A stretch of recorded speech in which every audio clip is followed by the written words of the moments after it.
Hope आप बिल्कुल खैरियत से होंगे।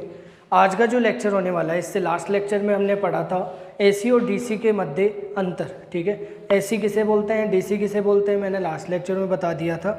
एसी मतलब प्रत्यावर्ती धारा, डीसी मतलब दिस्ते धारा, इनके बारे में मैंने डिस्कशन किया था लास्ट लेक्चर में। आज हम पढ़ने वाले हैं किसके बारे में, प्रत्यावर्ती विद्युत वाहक बल तथा धारा के ताक्षणिक मान की समीकरण का निगमन। निगमन मतलब उसके समीकरण का निर्माण कैसे हुआ। जो भी आपके पास इक्वेशन बनी थी, जो ग्राफ आपने बनाया था प्रत्यावर्ती धारा के अंदर, वो ग्राफ कैसे बना था, कौन सी इक्वेशन थी, उस इक्वेशन को हम सॉल्व करेंगे, उस इक्वेशन को फाइंड आउट करेंगे इससे। तो देखें, यदि किसी कुंडली को माना कोई कुंडली ले ली आपने, यहाँ पे कोई विद्युत क्षेत्र चुंबकीय क्षेत्र ले लिया जिसके अंदर एक कुंडली ले ली। ठीक है, माना यानी यदि किसी कुंडली को चुंबकीय क्षेत्र में घूर्णन कराया जाता है, यानी इस कुंडली को ओमेगा वेग से क्या करवा रहे हो बेटा, आप घूर्णन करवा रहे हैं, तो कुंडली के लंबवत गुजरने वाली चुंबकीय बल रेखाओं में निरंतर परिवर्तन होगा। तो बेटा इसमें से, इस कुंडली में से क्या होगी, बहुत सारी चुंबकीय बल रेखाएं क्या होगी, निरंतर उनके मान में क्या होगा, परिवर्तन होगा।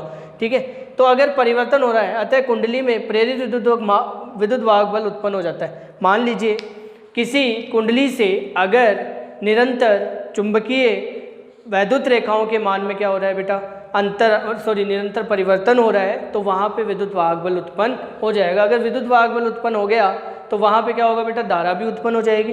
तो यहाँ पे और कुंडली में क्या हो जाएगी बेटा, धारा भी प्रवाहित होने लगेगी। चुंबकीय क्षेत्र में ओमेगा कोणीय आवर्ती से कुंडली घूर्णन कर रही है, तो कुंडली से संबंध चुंबकीय फ्लक्स पता करना है। तो चुंबकीय फ्लक्स के लिए आपके पास फॉर्मूला क्या होता है, सबसे पहले फॉर्मूला होता है आपके पास phi equal B dot A. ठीक है, और इसको मल्टीप्लाई कर देंगे एन से। एन क्या है यहाँ पे, एन यहाँ पे है बेटा, एन यहाँ पे है कुंडली के घेरों की संख्या, कुंडली में घेरों की संख्या, कुंडली में फेरों की संख्या, मतलब जो तार लपेटा गया है कुंडली के अंदर, कितने फेरे हैं उस तार के, फेरों की संख्या। ठीक है, एन आ गया। और ये बी चुंबकीय क्षेत्र, ए क्या हो गया बेटा, क्षेत्रफल सदिश। ठीक है, जो कि हमने पढ़ा था लास्ट, मतलब आपने सेकंड चैप्टर में भी पढ़ा होगा क्षेत्रफल सदिश के बारे में। ठीक है, तो यहाँ पे ये क्या है बेटा, दोनों का डॉट प्रोडक्ट है। डॉट मतलब अदिश गुणनफल है, तो अदिश गुणनफल के लिए क्या करते हैं, आप कॉस थीटा लगाते हैं। तो यहाँ पे इसको सॉल्व करेंगे तो आपके पास क्या आ जाएगा, N B A cos theta. अब ये जो थीटा है, इस थीटा को मैंने कितना मान लिया, थीटा इक्वल ओमेगा टी। यहाँ पे थीटा क्या है बेटा आपके पास, कितना ये डिस्प्लेस, मतलब यहाँ पे वैद्युत क्षेत्र और ए के बीच में जो एंगल बन रहा है वो कितना है, थीटा है।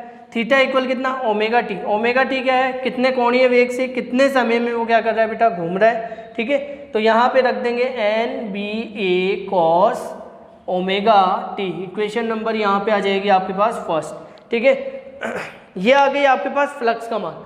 अब लेंज नियम और फेराडे का नियम भी हमने पढ़ा था। लेंज का नियम क्या कहता था कि किसी भी कुंडली के अंदर, किसी भी परिपथ के अंदर अगर आपने विद्युत प्रवाहित की है, तो उस कुंडली से संबंध चुंबकीय बल रेखाओं की संख्या उसमें से क्या होती है, पास होती है, जिसके कारण उसके अंदर प्रेरित विद्युत वाहक बल उत्पन्न हो जाता है। और अगर परिपथ पूरा बंद है तो उसके अंदर प्रेरित धारा उत्पन्न हो जाती है। तो वहाँ पे आपके पास एक फॉर्मूला भी आया था। क्या फॉर्मूला था, देखते हैं।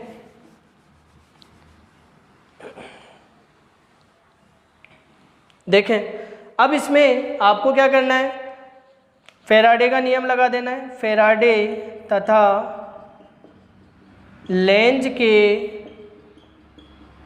नियम से, अब फेराडे और लेंज का नियम क्या था कि E equal minus D phi upon D T, यानी फ्लक्स में परिवर्तन की दर किसके इक्वल होती थी, प्रेरित विद्युत वाहक बल के इक्वल। Equation number second.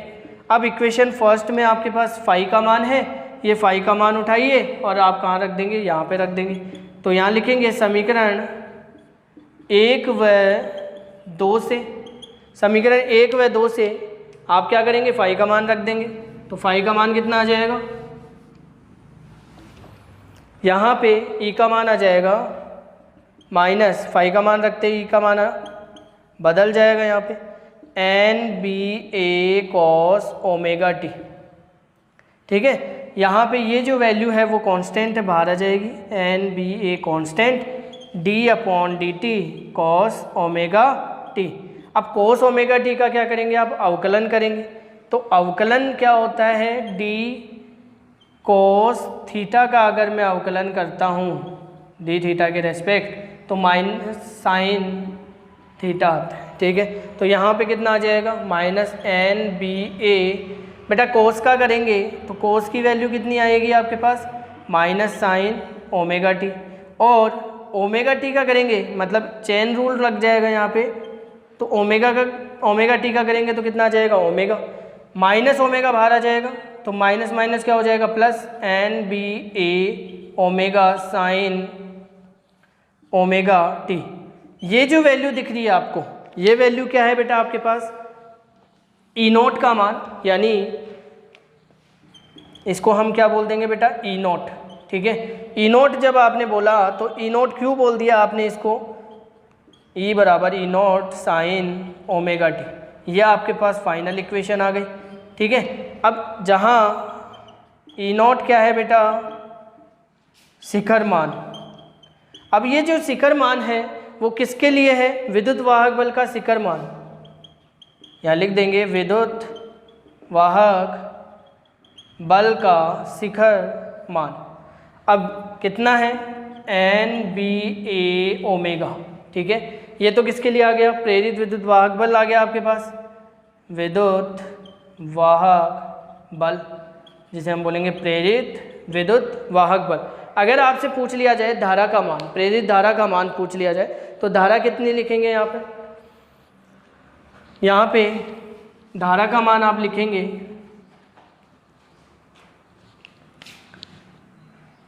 या प्रत्यावर्ती धारा आई बराबर, जैसे आपने क्या निकाला बेटा, ई का मान निकाला है, तो आई इक्वल क्या लिख सकते हैं आप, ई upon I equal I naught sine omega T. जैसे आपके पास किसकी वैल्यू आई है बेटा, ई नॉट की, ई की वैल्यू आई है प्रेरित विद्युत वाहक बल, वैसे ही किसकी वैल्यू निकाल लेंगे आप, आई की वैल्यू, सेम एज आई की वैल्यू भी आ जाएगी। तो आई इक्वल क्या लिख सकते हैं आप, आई नॉट साइन ओमेगा टी। ठीक है, इसी प्रकार यहाँ लिख देंगे, इसी प्रकार करके लिखेंगे, इसी प्रकार प्रत्यावर्ती धारा I equal to I naught sine omega T. I naught क्या है बेटा आपके पास, शिखर मान प्रत्यावर्ती धारा का शिखर मान, जिसकी वैल्यू क्या है, एन बी ए ओमेगा।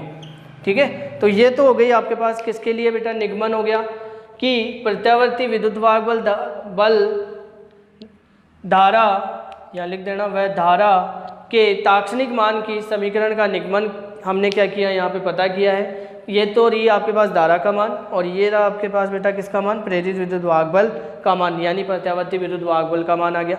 अब इसके बाद जो नेक्स्ट लेक्चर होगा उसके अंदर हम बात करेंगे बेटा माध्य मान की। तो माध्य मान प्रेरित विद्युत वाहक प्रत्यावर्ती धारा के लिए कितना होता है वो हम करेंगे नेक्स्ट लेक्चर में। आज के लिए इतना ही, नेक्स्ट लेक्चर में मिलते हैं। Take care, bye bye.